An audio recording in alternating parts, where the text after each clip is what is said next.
एक समय एक पंडित जी यानी गुरु जी, पंडित वैसे कोई विशेष जाति को नहीं कहा जा रहा, जो गुरु पद पर होते हैं वो पंडित होते हैं। मेरे दादा गुरु जी छावला गांव है दिल्ली में, जहाँ के सुल्तान भगत हमारे पास रहते हैं। उस छावला गांव के जाट थे और उनको एक संत मिल गए।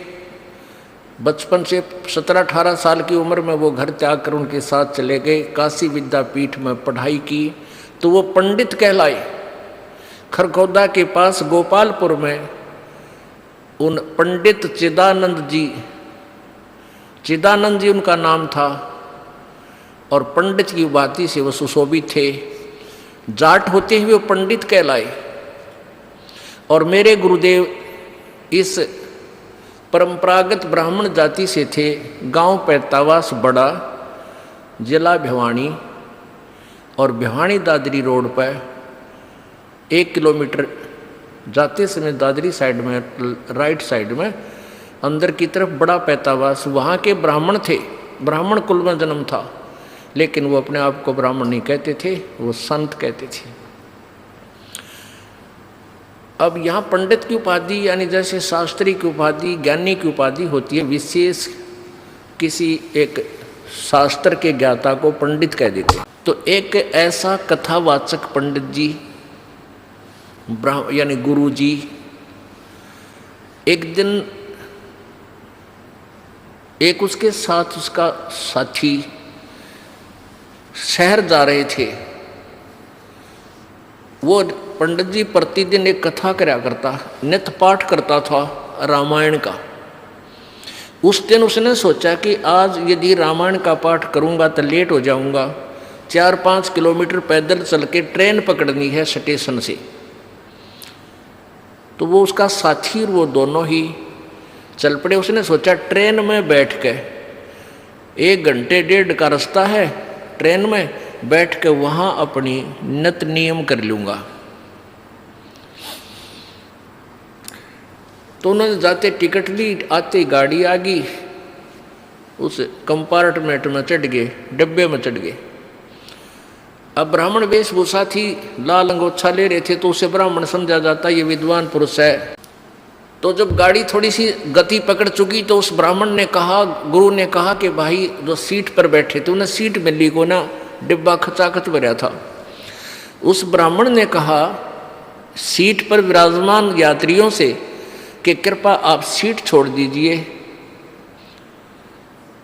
वो कहने लगे क्या आप रोगी हो कि नहीं? तो क्या करोगे? कि मैं कुछ पाठ करता हूँ रामायण का, आज मैं जल्दी का मारा नहीं कर पाया घर पे, यहाँ बैठ के अपना भगवान का कुछ कथा पढ़ लूँगा। तो उन्होंने खाली कर दी एक पूरी सीट कि आप कथा कर, अपना नित्यनेम भी करो और हमें भी सुनाओ, कोई कथा हमें भी सुनाओ, हमारा भी टाइम पास हो जाएगा और भगवान की कथा सुन लेंगे। बड़ा सौभाग्य हुआ आप हमारे को कथावाचक मिल गए। अब पंडित जी ला गया सुनान। उस दिन क्या प्रकरण चल रहा था कि भाई हो तो ऐसा देखो, भरत ने अपने भाई की खड़ाओं को गद्दी पर रख दिया, रामचंद्र की खड़ाओं को, और राज्य नहीं किया। स्वयं जमीन को 6 इंच नीचे खोद कर वहाँ बिस्तर लगा लिया। और जब रामचंद्र जी वापस आए उनका राज सहर्ष लौटा दिया। भाई हो तो ऐसा, भाई हो तो ऐसा। अब जो सुने थे कथा उन्होंने ताड़ी पीटी कि वाह ब्राह्मण, वाह पंडित जी, तोड़ पाड़ दिया, वाह बड़ी बढ़िया कथा सुनाई। वहाँ एक व्यक्ति बैठा था, उसी ट्रेन में एक यात्री था, उसको खोज थी एक कथावाचक की। और अगले दिन ही उसने कथा निर्धारित का समय रखा हुआ था और आसपास सभी को आमंत्रित किया हुआ था। और जिससे उसने कथा करानी थी वो कितना दूर चला गया लालची। अब वो किसी और की तलाश में था। उस व्यक्ति ने उस ब्राह्मण से कहा कि पंडित जी आप हमारे गांव चलो, हमने ऐसे एक पाठ का दिन निश्चित कर रखा है और आप हमारे यहाँ कथा कर दो, कल से शुरू करनी पड़ेगी। तो कहने लगा नहीं कल नहीं चल सकता, मैं कल नहीं चल सकता, मुझे समय नहीं। और भी कहने लगे यात्री के महाराज जी आपका तो रोज का काम यही है, इनका आंट लाग रही है और आप कर दो। सब कहने लगे नहीं नहीं मैं नहीं करूँ, मैं नहीं करूँ। तो वो कहने लगे जी सा कोई खास काम हो तो हम कर देंगे आपके काम को, आप इनके कथा कराओ। नहीं ये काम तुम्हारे से नहीं होगा, मेरे से होगा।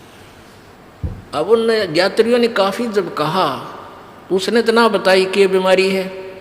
उसका जो साथी था वो बोला भाई मैं बताऊं, यो कल तक किसी कीमत पर नहीं कर सकता। क्यों नहीं कर सकता?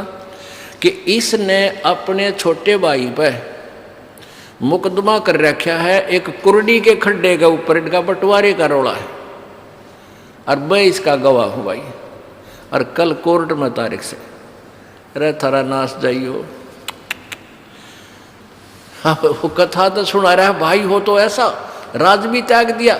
और अब भाई ने कहा दाव कुर्डी का खड़ा, एक रूढ़ी का खड़ा होता है मेरे ख्याल में 20 बाई 20 फुट का, और उस पर मुकदमा कर रहा, यो मेरा उन्हों का मेरा है। और कथा सुनावे भरत और राम की।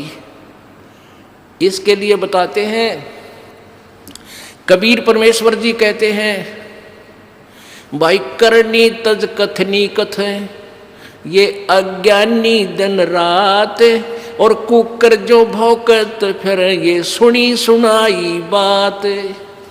कहते कुत्ते की तरह भौंकते फिर ये सुनी सुनाई कथाओं को, और करनी है नहीं, अनुसरण है नहीं, और कथते फिरते हैं ज्ञान ज्ञान सुनावे दुनिया ने आप असर को ना। कहते पंडित और मसालची दोनों सूझे ना, औरों को करे चांद ना रहे, आप अंधेरे में। बोलो सतगुरुदेव।